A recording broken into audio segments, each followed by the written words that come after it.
Thank you very, very much, Benedetta. I remember how we met in a different way. I will tell you here. I prepared something about that. Well, I'm very glad to be here. I'm very thankful to Thomas Dube. I'm very thankful to Benedetta Albane and all the authorities of the Max Planck Institute. For me, it's a great privilege to be here. It's like a dream coming true. Well, we are combating here the Babel Tower. We have many different languages in here, so we are going to make a huge experiment. I think it will work. I will be giving my lecture, my first session, in English. At the same time, because not everybody will manage my English, which is the real problem here, I will be projecting the presentation in here in Spanish. So you can follow the presentation through Spanish and in English also. Then the question, as Benedetta already told you, can be posed in Italian, in German, in English, in Portuguese, and Chinese. No, there's no one who manages Chinese here. Yes, it can be posed in Chinese too. Thank you very much. Well, Russian also, yes. Italian, yeah, Italian. So you see, we're here like in the defeating the Tower of Babel. Okay, now let's begin with it.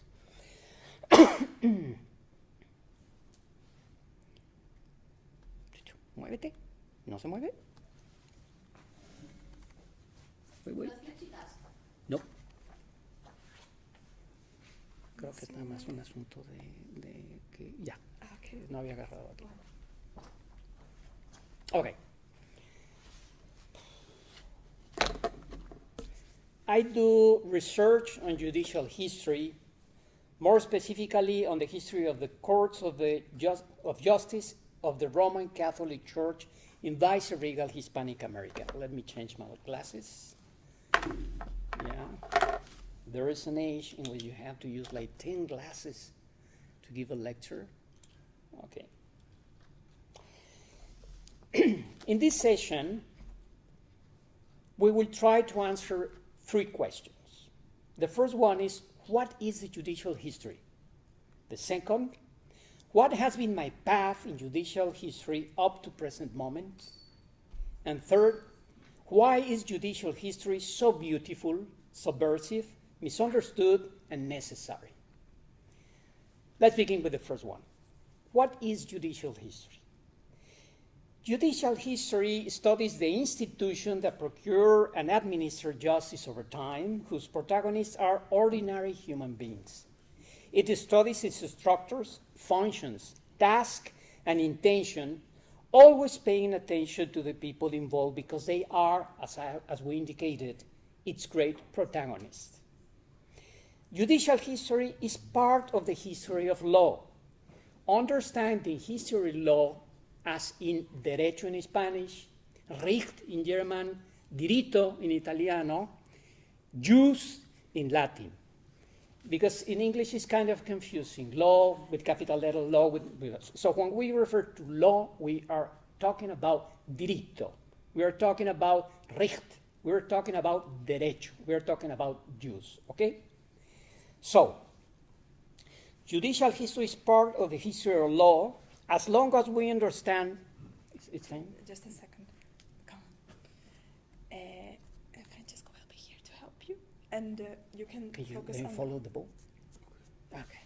Yeah. Where are you? I'm sorry. Yes. No. Yeah. Okay, so where you are? Okay, I am right in the first 3 ones. La historia Okay, judicial so, comercial. okay. So, no, take care. Yeah, okay. Okay, so. Okay. He's here. Okay. So. Sorry, I got emotional and I just walked through everything. Thank you very much. ¿Lo puedes voltear, Okay, please. Okay, fine. Are we fine now? Yes. Okay, thank you. Okay, judicial history is the history of law as in use, I said, as long as we understand that the history of law is much more complex and broader than the history of the laws and the jurist. Judicial history is also part of the history of justice, but it does not cover the whole history of justice. To understand the difference, let's look at the case of an old lady crossing the street. Okay, figure out, there's an old lady crossing the street, and suddenly a mean person tries to kill her. But a good man saves her. Okay? The whole picture is history of justice. But to study the institution that will prosecute the evil man and to put him in jail, that's judicial history. Okay? That's a constraint we have to understand, and the old lady saved his life, don't worry. Judicial history is also part of history of justice. Okay. Then, judicial history is an institutional nature and is part of the history of the law and the justice. Good. Now, it says nothing and says everything. To understand a little bit more about the judicial history, I propose to review 7 central aspects that shape it and to which the historian must be very attentive. The 7 issues apply regardless time and space. This is general issues. First, the existence of a court of justice, any court of justice, which can be organized in the most different ways. We are used to think in a court of justice only one way, in the Roman canon tradition, but it can be either way. Second, the court of justice hears problems of the persons or conflict between different people, be they individuals or global individuals, under the condition that they appeared by themselves or through other people, at the court, either with or without their consent or agreement. With or without, it's important. In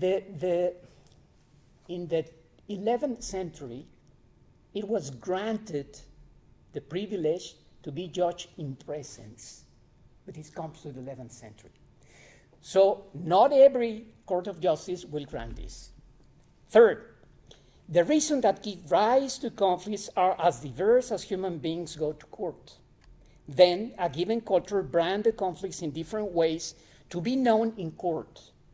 In our tradition, we name them as civil or criminal or administrative or mercantile ones.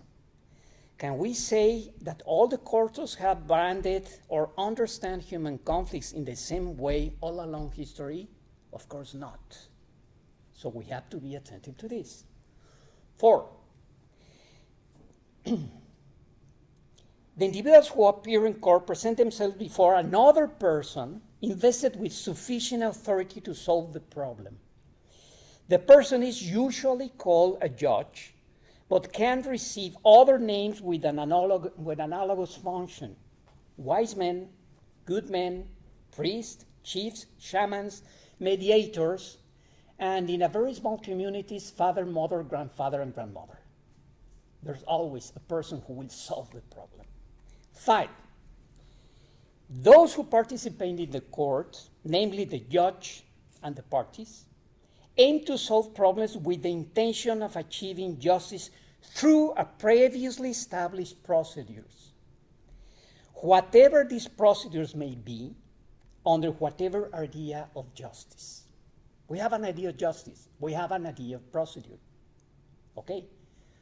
We cannot say that all the cultures through the history have had the same. 6, a just decision is reached through the 4 legal forms in which the rights have been always expressed. I will ask you to be very attentive to this point. This could be a tricky one. I repeat, a just decision is reached through the 4 legal forms in which the rights have been always expressed. First, the customary law, consuetudinary law. 2, the declared positive law or statutory law. third, legal doctrine, also known as jurisprudence, and the law that is established by judges through their juridical work. Again, established by judges through their jurisdictional work. Is also called judge-made law, arbitrium, the decision of the judges made law. 7. The courts of justice, when resolving conflicts, declare the validity of the legal norms that regulate coexistence between human beings. And this is a very important thing. The Court of Justice, when resolving conflicts, declare the validity of the legal norms that regulate the coexistence between human beings. For this reason, it is possible to observe in them the cultural processes through which these four legal forms are generated and a specific weight they may have in practice. Some cultures give a lot of weight to customary law, some others to the positive law, some others to jurisprudence, and very few to doctrine, but that's another problem. Okay? It is the courts where the customary law, the statutory law, the legal doctrine, and the judge-made law acquires legitimacy, not only in them, but mainly in them. Okay, it is the court that decide what are valid rights and laws for the inhabitants of a community or a society. Even today, despite what the legal mythology of modernity says, we can affirm that the right that is not prosecutable, that cannot be put to the consideration of the judges, is only an act of goodwill, maybe a wonderful idea, but no more than that. Prosecutable right is the name of the game. Now, the 7 previous issues happen at any time in any culture and do not depend for their realization on the existence of the state. We can find them either in small communities or in large societies in very different political organizations. Remember that Aristotle says that one of the key things to understand a civilization was the presence of the magistrates, meaning the judges. Having some more water.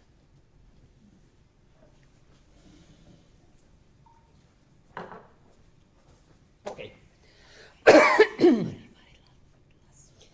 Let me say 2 more things regarding an ongoing dialogue here at the Max Planck Institute that I find very interesting. And I invite you to read a recent article from Thomas Dube that had to be with it. 2 things. First, the judicial history allows us to enter the field of what Thomas Dube understands by the history of law as the history of normative knowledge developed through processes of cultural translation. I consider that the substantial part of these processes of translation are carried out in the course of justice. For instance, a custom, whatever custom, cannot be considered a customary law, a consuetudinary law, unless a court declares it is valid as such.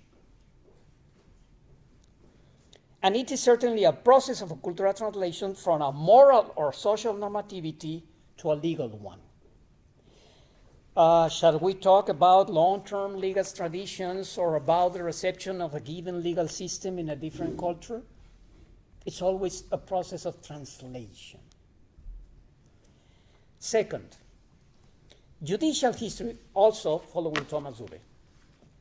Second, judicial history also allows us to observe epistemic communities and communities of praxis in action, which are carriers of explicit or implicit normative knowledge. Set of knowledge and practices that can be enforced through mediation of the legitimacy that the courts grant them. Let us think of communities and individuals of the most diverse nature whose problems are expressed in the courts of justice. Jurists, single women, widows, single mothers, and I really recommend the recent book of Amos Megget about sisterhoods. Priests, Indians, miserable people, free black or slaves, brotherhoods, landowners' houses, inquisitors, peasants, or more recently, ecologists, environmentalists, religious groups, women, all of which carry customs, traditions, practices, and knowledge to be litigated, validated, rejected, or nuanced in the courts of justice. Okay. This is about what is the history, the judicial history. Let's leave it in here because we are coming back for the next 5 sessions through, and we will work in even deeper and deeper and deeper in these ideas for next sessions. Okay, now, what has been my path in judicial history up to the present moment?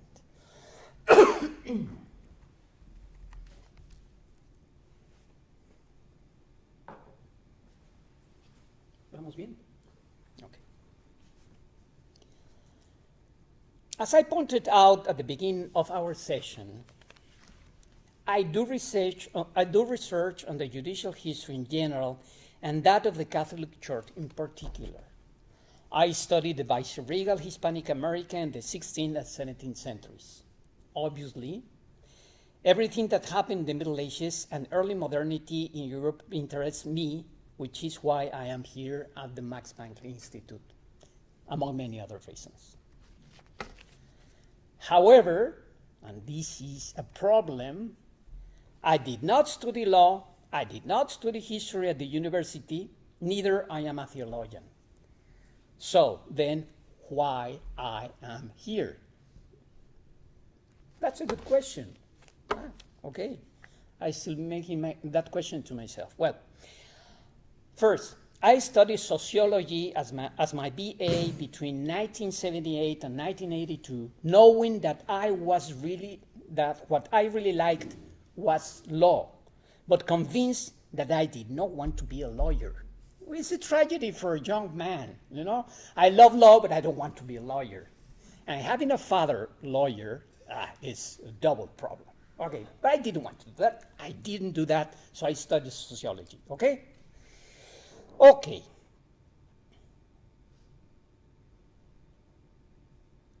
I lost myself, but convinced that I did not want to be a lawyer. Within the areas of specialization in sociology, there was one on Latin America, and it had many history subjects. To graduate, I studied them and I loved them.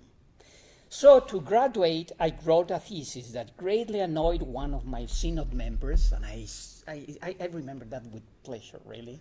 Annoyed one of my synod members because it addressed a very important religious problem in Mexico, the history of the Virgin of Guadalupe. Infinite thanks to my professor, Lisis Fajardo, who directed my thesis and defended me until the end. Yeah, it was really a problem. Yeah, but it's fine. Okay, what happened?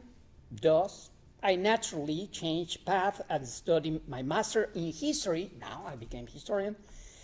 In El Colegio de Michoacán between 1987 and 1989, where I had great teachers who were also great jurists. Andrés Lira, Carlos Errejón, and Jaime del Arenal. I think you know them, Benedetta. Yeah, very enlightened people. Well, Carlos Errejón suggested that I write a thesis on a Franciscan bishop named Fray Marco Ramírez de Prado, who governed the diocese of Michoacán from 1640 to 1666. Let me tell you that a suggestion coming from Carlos Errejón was not a suggestion. You have to take it, okay? Different times. Thanks God, I follow his advice. Okay, that was the research that made me a historian. I taste the delicacies of the archives and I am still enthralled with them. It turned out to be that Bishop Ramírez de Prado was a great reformer of his church, for which he intensively used episcopal visitation diocesan canon law, and the ecclesiastical court called in the Hispanic canonical tradition audiencia episcopal. The reform was much more complex, but these three elements were decisive and strongly called my attention. Some years later, the thesis became a book and was published by the Universidad Michoacana de San Nicolás de Hidalgo, the University of Michoacán, in 1995. A very simple edition with a very few books, but that made me immensely happy. Joy that still hasn't passed me. The important thing is that this research left me deeply intrigued and enamored with the audiencia episcopal. Yes, there is no love without mystery. I didn't know what was audiencia. It was a mystery for me. Good match for love. Okay. In those years, almost nothing had been written on the subject in Mexico, nor in Latin America, and the subject was beginning to be explored in Spain. Nowadays mean today, in my readings here at the Max Planck, I understand that important research on the subject was already taking place in England at that time. Charles Donahue, really a master of this judicial history I discovered here, Charles Donahue, had already written his speech delivered in 1986 before the Selden Academy, in which he stated that canon law in England was yet to be written, among other things because it was necessary to continue with the study of the ecclesiastical courts. Research existed at that time, but was still scarce. One day, preparing a class that I taught at the Universidad Michoacana, the book on the Inquisition in New Spain by Richard Greenleaf fell into my hands. The simplicity of his approaches and the masterful way in which he worked with the records captivated me. It made me think about studying a doctorate to investigate the history of the ecclesiastical court. Following Greenleaf's example, it could be possible. Finally, I got in touch with Dr. Greenleaf thanks to the generosity of William Taylor and Brian Connaughton. In an immensely generous way, Dr. Greenleaf awarded me a scholarship to do a PhD in Latin American studies, specializing in colonial history at Tulane University, New Orleans. Dr. Greenleaf have discovered the provisorato. Provisorato is the audiencia ecclesiástica, is the ecclesiastical court. So we're managing different concepts. That is not an automatic translation. So I will be managing the concept in different languages, okay? Provisorato meaning audiencia eclesiástica, meaning ecclesiastical court. Okay? Okay, he discovered the provisorato studying the Inquisition, and he wrote a very important article about the relation and confusion between both courts. He literally told me that it was a subject that he would have liked to study, but since he would no longer have time to do so, he was excited that I would dedicate my doctorate to the subject. It would be impossible to explain here how much I learned from this generous man as a teacher and as a human being. He was just a generous person. Okay, so I did my doctoral dissertation on the audiencia of the Archbishopric. It is the ecclesiastical court of Mexico. This is audiencia episcopal. Okay. From the mid. I'm doing that. Yep. Okay.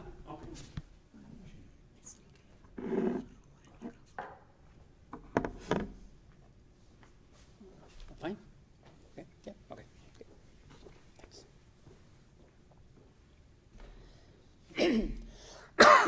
So, I did my doctoral dissertation on the audiencia of the Archbishopric of Mexico. It is the ecclesiastical court of Mexico, from the mid-16th century to the first third of the 17th century. When I returned to Mexico, I no longer returned to Michoacán, but to Mexico City. I went to work to the Tecnológico de Monterrey, a very important university in Mexico, where I had the opportunity to continue my research. At the end, I wrote a book that covers the history of the court from 1528, the year of its foundation, to 1668.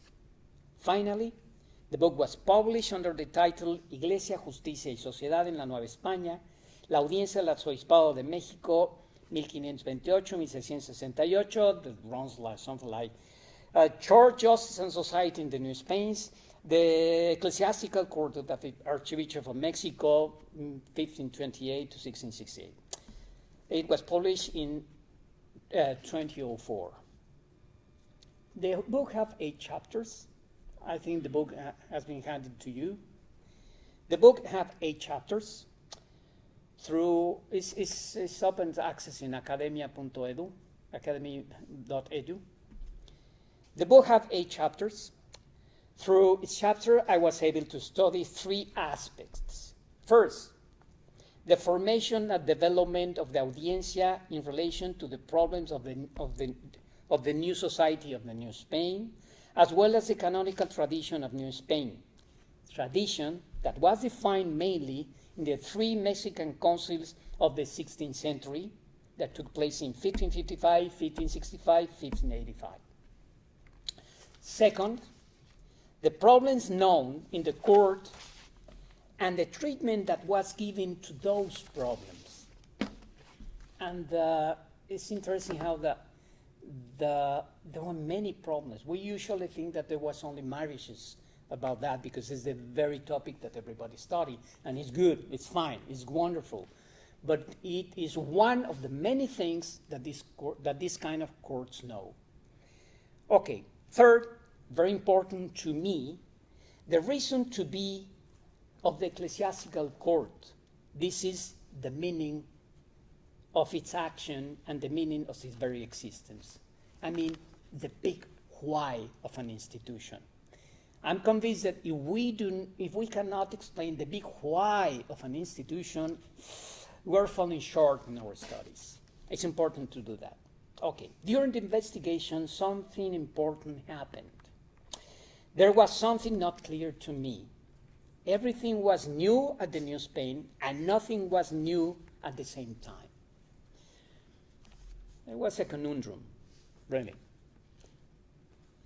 So, 2 books fell into my hands. One by Harold Berman, Law and Revolution, where he explains the origin of the Western legal tradition, and another by Kenneth Pennington, The Prince and the Law, especially the 4th chapter where he presents the development of the Roman canonical process as a nuclear to the judicial revolution of those years. Hence, I could manage to connect the ongoing tradition of the New Spain to the great canonical tradition, procedure, and judicial tradition of the Catholic Church from the 12th century. It was important to me.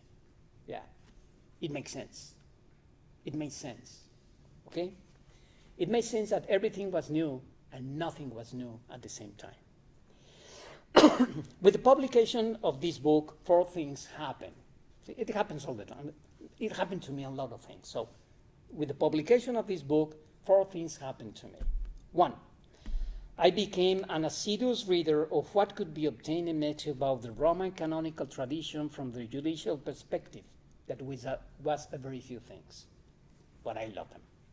2, I met Thomas Dube and Nelson de la Ferrera at an academic event at El Colegio de Michoacán, and thanks to them, I came into contact with the other part of the viceregal SpanishAmerica. 3, I met Ana de Zavalla, who contacted me because she, in Spain, was following the trail of the same courts in Latin America. And 4, my enthusiasm led me to write an article, Orden Judicial y Herencia Medieval en la Nueva España, goes like Judicial Order and Medieval Heritage in New Spain. But far from clarifying things, I was filled with new questions.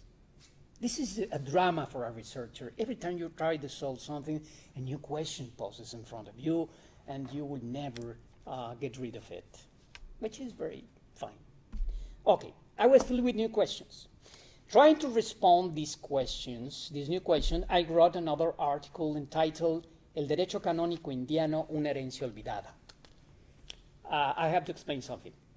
Indiano is not about Indians. Indiano is about the Indies, the Indias Occidentales. It's about Hispanic America, okay? Indias is not Indios. Are very different concepts. Indias is like to say Mexico, Spain, German, etc. Okay? Indios is part of the population of the Indias. So there is a derecho canónico indiano.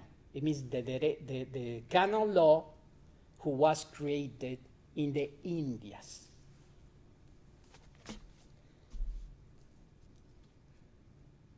Okay. El derecho canónico indiano, una herencia olvidada. A heritage so central to the history of Latin America but neglected by legal historians in Mexico at the very least, but it has been neglected all around. Far from clarifying things, I was filled with more and more questions and concerns. At the end of 2005, I left the Tecnológico Monterrey. I joined the National University in Mexico in the Historical Research Institute at the generous invitation of Alicia Mayer. And I have been there happy for 16 years. I have dedicated myself to teaching mainly in postgraduate studies, having a wonderful teaching experience with my students who are now my colleagues. One day, and Benedetta, I remember different way things, but lovely the way. A brilliant young woman, who was doing her doctoral thesis in Rome, entered my office without advice with my book in her hand. That's how I remember it, open the door. She said, oh, okay. That young woman was Benedetta Albani, who is now a wise colleague and invaluable friend. There we began the seminar on judicial history and justice in viceregal Hispanic America. You remember the seminar. It was some of the students at that seminar are now listening to the conference. Yeah. It was a wonderful time. Really. And I have to say something more about Benedetta. Now he teaches me. Right? So the best thing that can happen to a professor is when a student becomes his professor.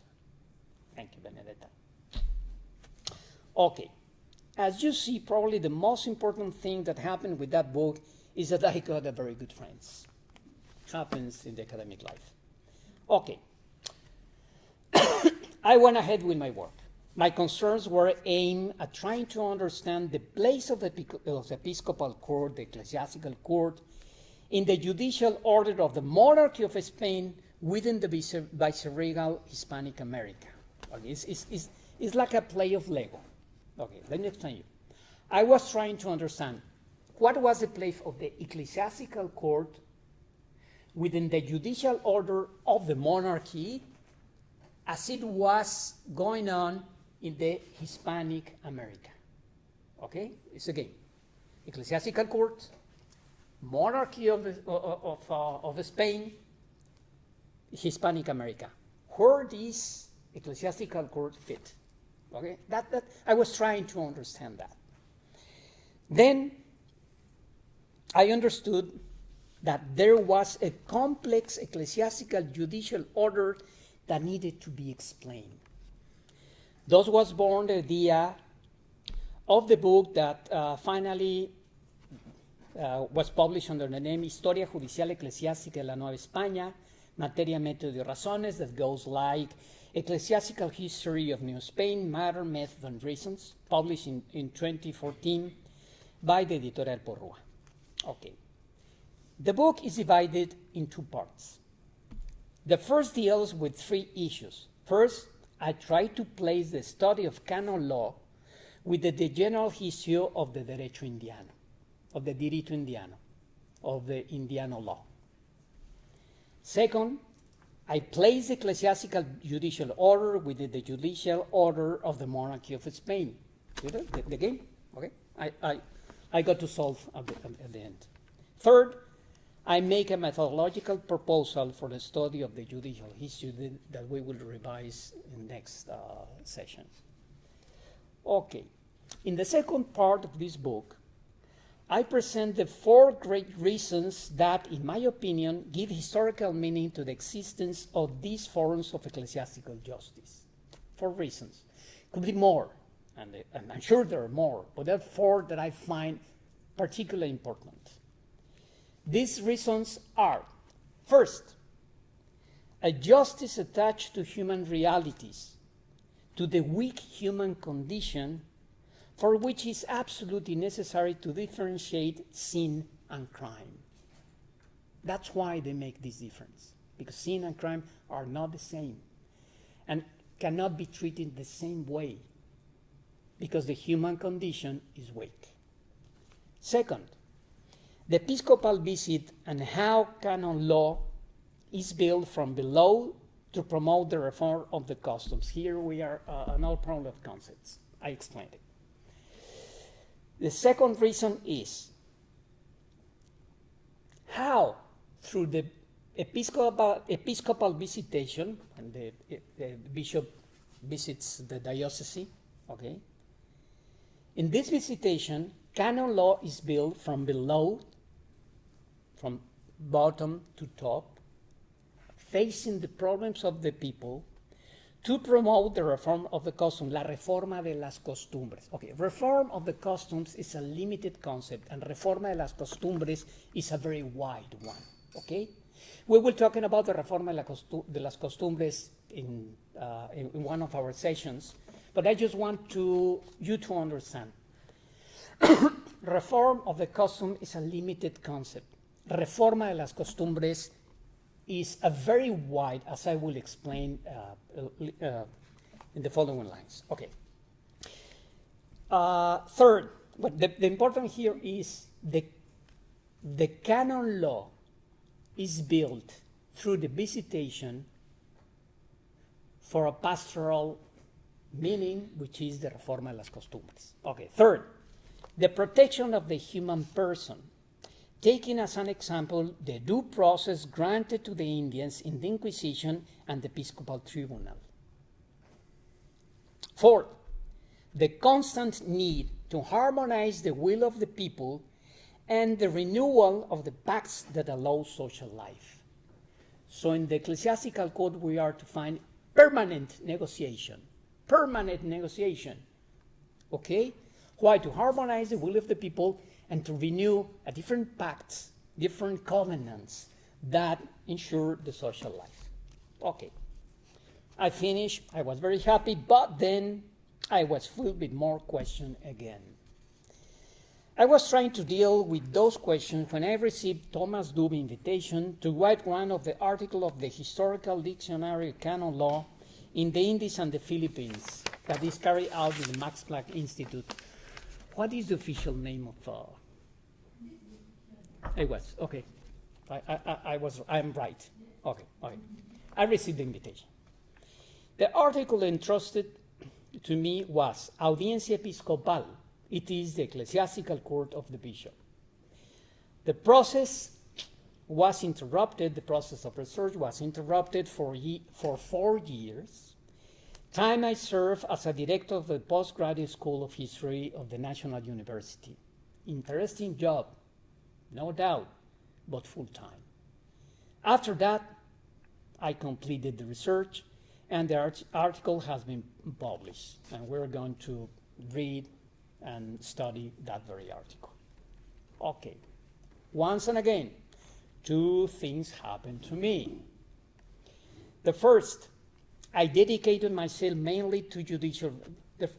With this article, 2 things happened to me. First, as you probably have guessed, I dedicated myself mainly to judicial records, using legal doctrine as a complement.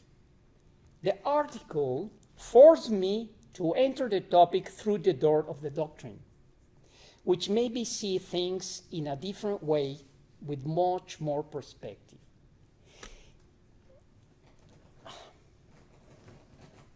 It's like to enter the same room that you know very, very well. You know the room, you feel fine in the room, okay? But suddenly there is a different door. And you enter the place from a different door, and the place comes to be, come on, renewed. Okay, I haven't seen that happened to me. I knew the doctrine, of course, but I haven't seen the same problem from that perspective. And things change. Yeah, that happens to me. So it allowed me to connect what happens in the courts with what happens in the heads of those who think the law. This is now the new project I am developing here in continuity with my previous books and articles. A bit of water.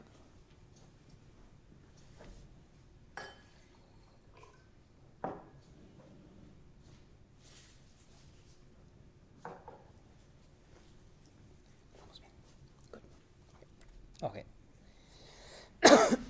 Okay, with this new project, which is why I'm here, I want to understand the judicial dimension within the pastoral mission of the Bishop of Viceregal Hispanoamérica. This, of course, requires studying the great medieval tradition that I'm studying here at the Max Planck Institute.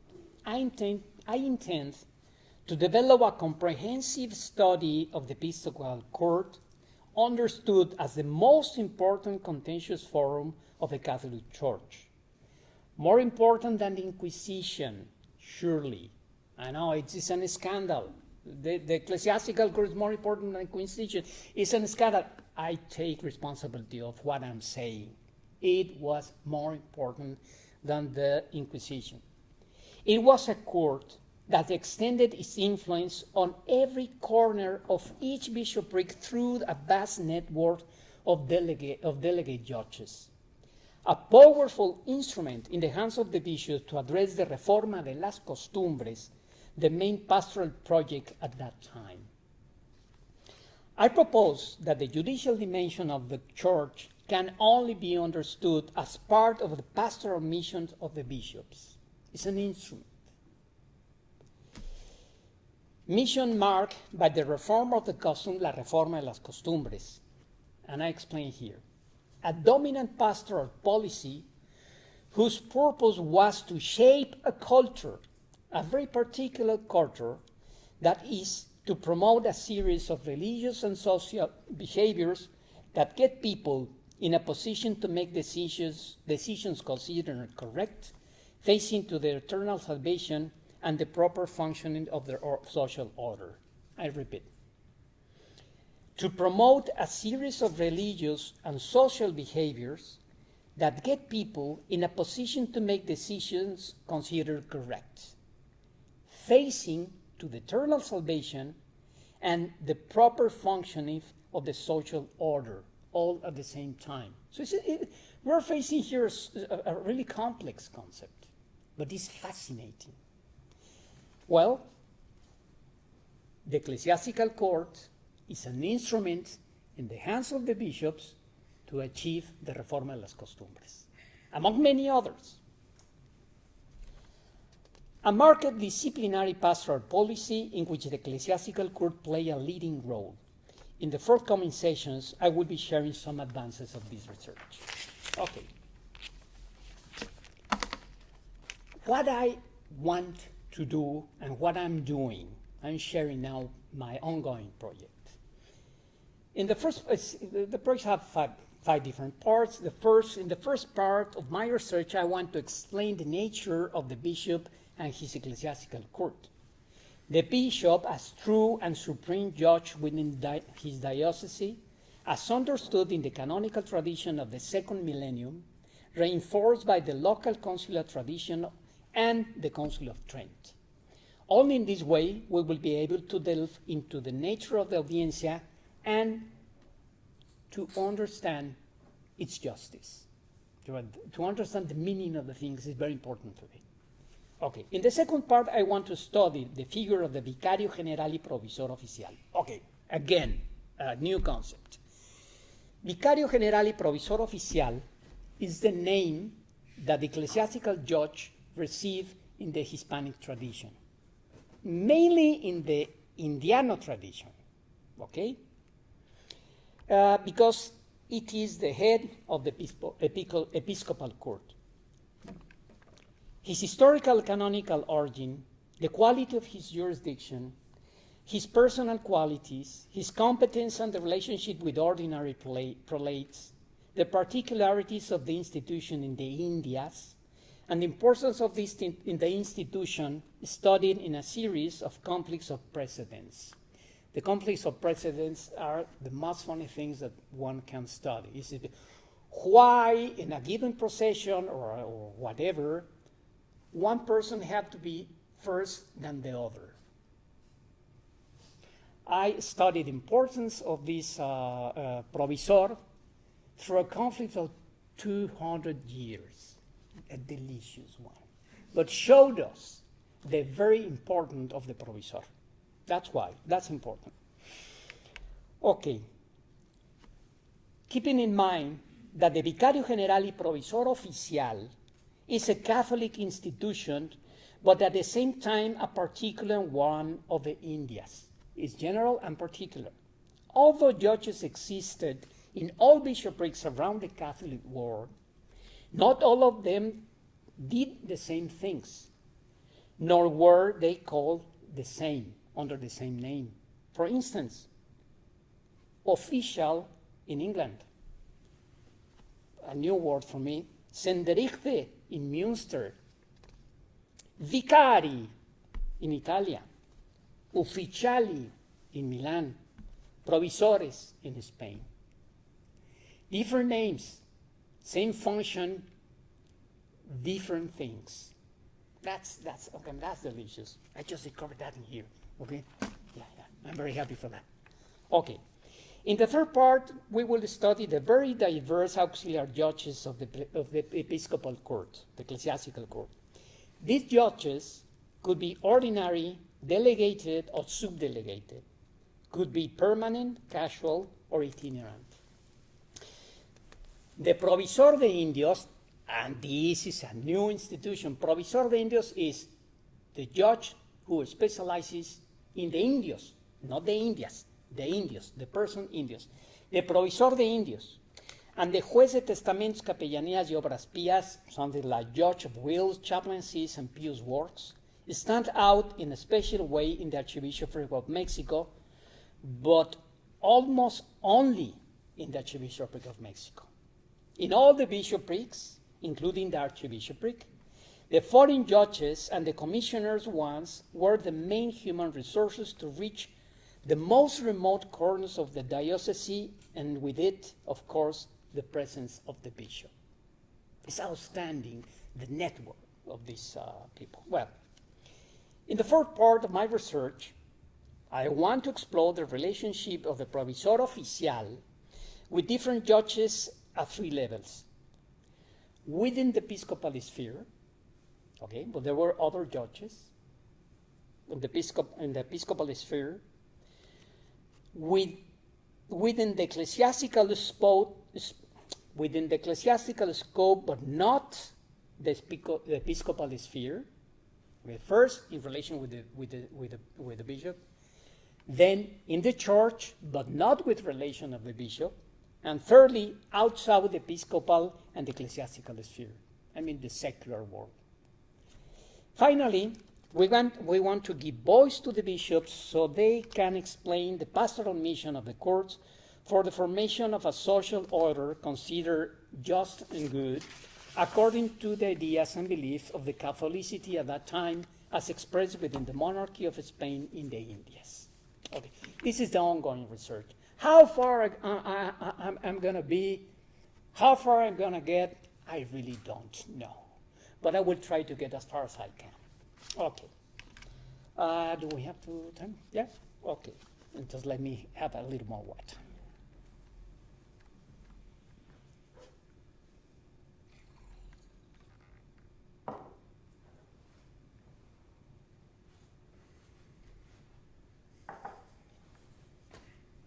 Okay.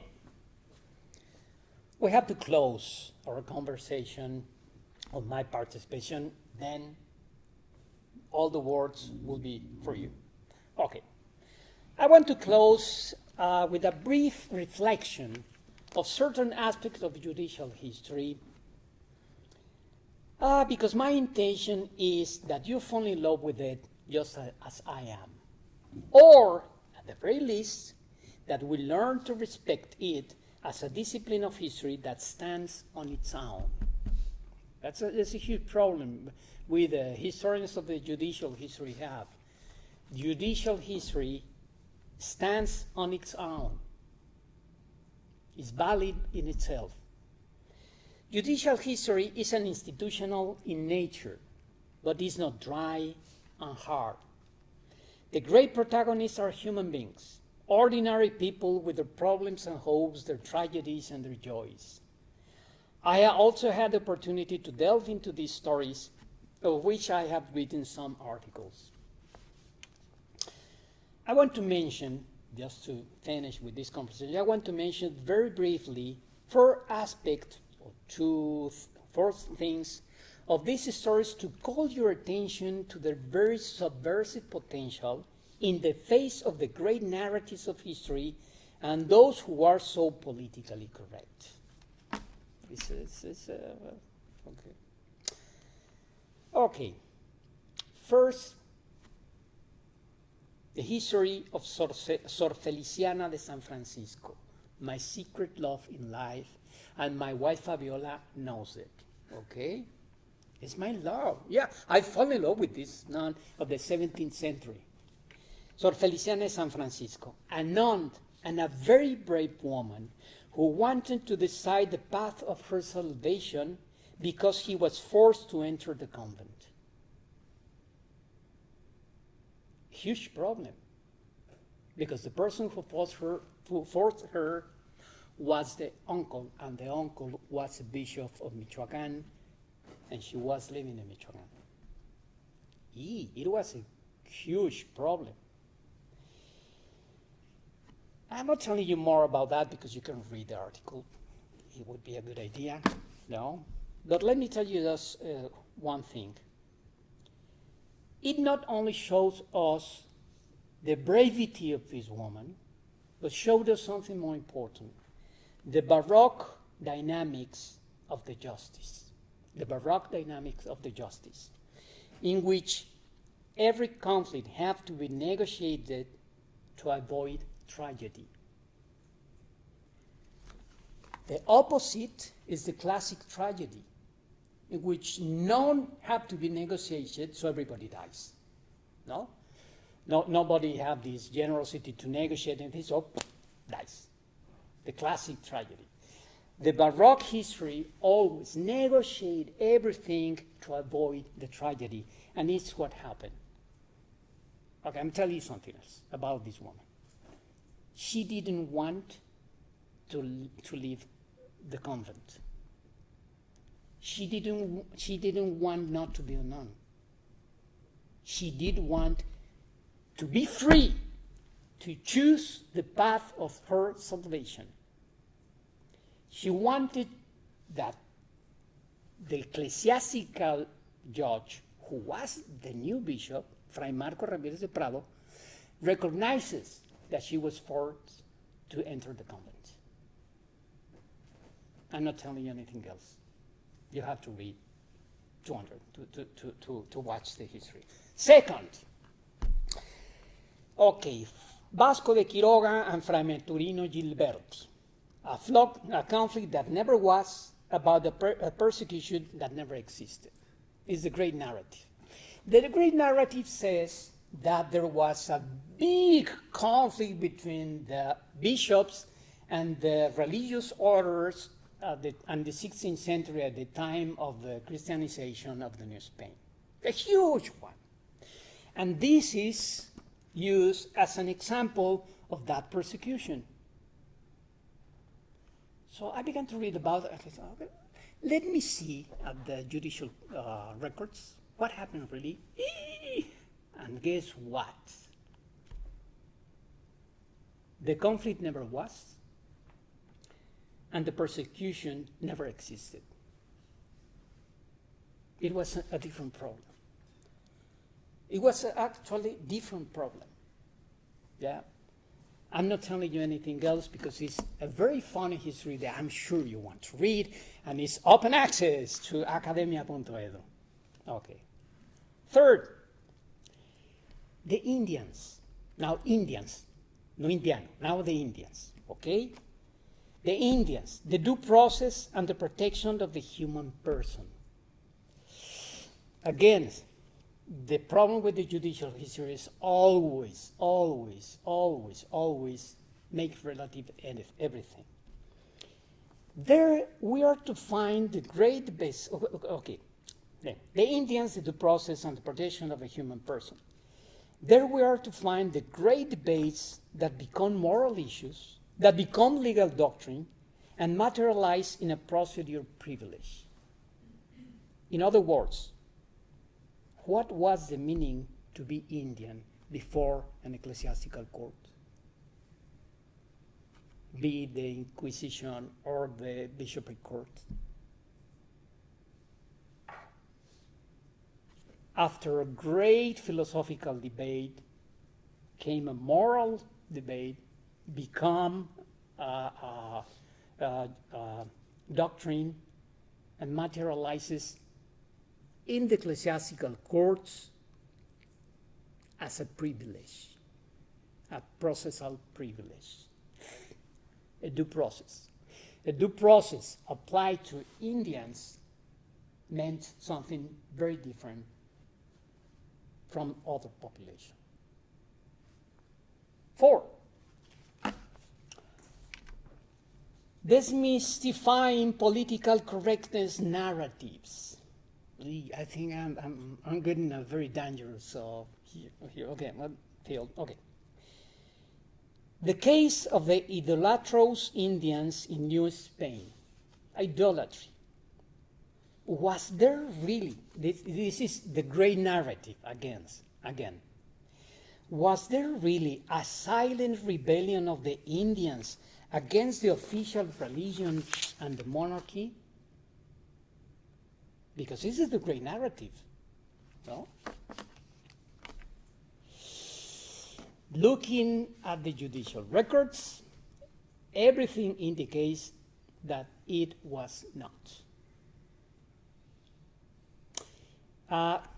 We will talk about next session, but it's the case of misreading of the sources.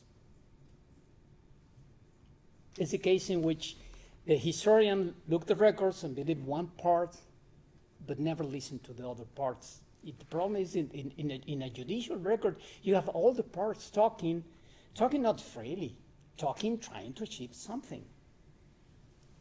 They call justice, but it's really a conflict of interest.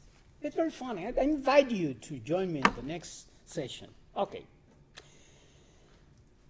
Now, let me close with this. Judicial history stands on its own. It is in dialogue with many other historiographical manifestations, but it is not subordinated to them.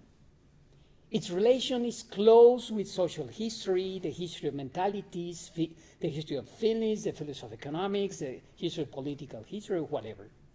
In fact, it's close to any historiography that requires the use of judicial sources, that is, really, whatever topic you want to research in the so-called old regime. Okay, everything was solved through tribunals. So every topic you take in the old regime had to do with the judicial records. Okay. For this dialogue to be true, we must begin by understanding that judicial history, again, stands on its own. And it is a difficult text to explain. At least it's very difficult in Mexico. At least I have problems to explain it. On the one hand, some consider it, the judicial history, as a second history that only makes sense in the service of the more interesting ones, the good ones. On the other hand, lawyers are still very convinced of the history of law as the history of laws and jurists. The truth is that in Mexico, as in Latin America and Europe, we have a lot of work ahead of us.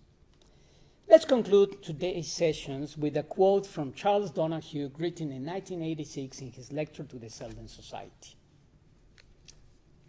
Quote, "Only researchers who have a full command of why a record was written and how it came to be where it is can draw plausible social, economical, and religious inference from it." We have to manage the sources. To reach that degree of the management of the records, it is necessary to delve into the nature of the judicial history, its method, and the treatment of judicial records, which we will be talking about next session. Thank you very much.